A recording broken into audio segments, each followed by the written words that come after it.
Brazil was too an awareness song, a protest song, right? Yeah. Well, yeah. I mean, that's a kind of interesting one. It came about when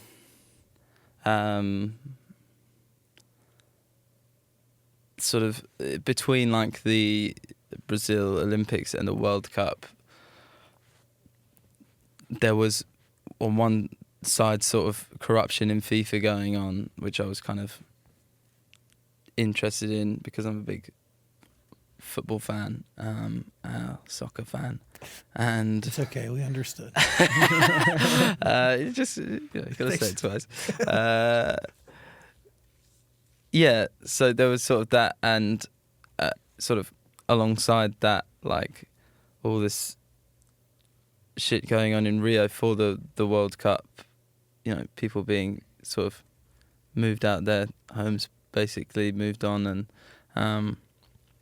for the you know, the sake of the World Cup or whatever, for shit to be built, stadiums, whatever. And yeah, I just kind of don't know really how or why it came to be in a song, and probably connects to like some of the stuff we were talking about earlier about just back in the day, just putting stuff down and not really thinking about it. But I just, you know, had this thing on my mind about what was going on over there, and I guess, you know, it's one of those things that kind of ties into like a bigger thing. Like the song is about, you know, kind of, you know, related to that specific incident, but it's got this wider resonant thing where there's these like bullish sort of, I don't know, Sepp Blatter types, the, you know, CEOs, whoever, sort of going in and disrupting and or sort of, you know, basically making lots of money off of sort of doing wrong by others, you know, of sort of misplacing other human beings, or, you know, where they could be more considerate of something like the World Cup being good for local people, or, you know, being a sort of being a force for good, like it should be, like an event like that should be. But there's sort of increasingly, and since then, you know, it's continued to be that football's become more and more just about getting a certain number of people really, really rich. And, you know, and I'm not talking about footballers. People like to shit on footballers all the time, but I'd much prefer that the footballers made all the money. Oh, totally. Because a lot of them come from like honest backgrounds and help their communities. You know, you hear these stories all the time about them doing amazing things. I'm not saying that all of them do, but I'd much, you know, if a shed load of money is gonna go to someone, I'd much rather them than these sort of like controlling overlords who don't give a fuck about anyone. You know, I'd much rather it goes to Wayne Rooney or, you know, whoever. Not just Wayne Rooney. It's just a moral place and platform that you've built. I don't know. It's just like I have a lot of respect for somebody who uses art to communicate such things, right? Because I'm much better at communicating it through art than I am through describing it. It takes me a really long time to get out what I was actually trying to say, but I do know what the songs are about. About 4 times the length of the actual song. Yeah, it's actually described. You're like, I'm like, what does that song mean? Well, it was about this thing, you know. But that's kind of why I do it. But it seems to be like music is a place where you put your emotions when they're pent up, and you have nowhere else to put them. Yeah.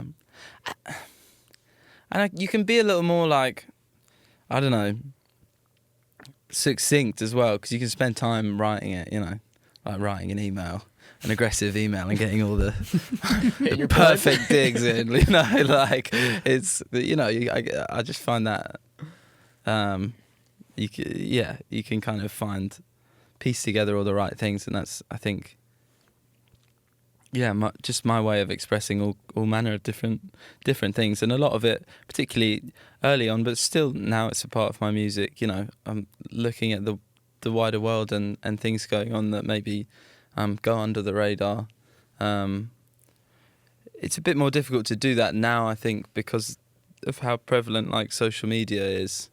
You know, I think a lot of issues are sort of I'm not able to absorb in a natural way anymore, because so it's harder to like actually write about the sorts of issues because I've already seen a million opinions about the sort So of. it clouds your own.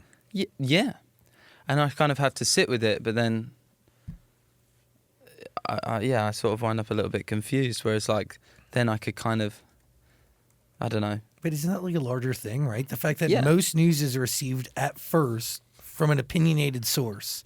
So it clouds one's own opinion. Like you lose your self-identity when you can't receive things that are opinionless.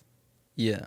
It's crazy. Yeah, that is, and that's really important that, you know, that sort of non-biased, like, journalism exists and, you know, people are able to see facts, but that is so difficult now when things are monitored on a second-by-second basis and a million different sources are sort of reporting at all times because, you know, it doesn't always feel like, you know, we have the facts before information gets out.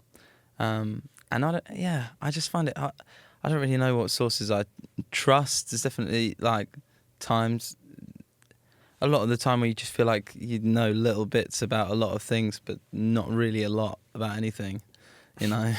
It's true. So, but it's still a part of my music, and I still, you know, it's like finding those individual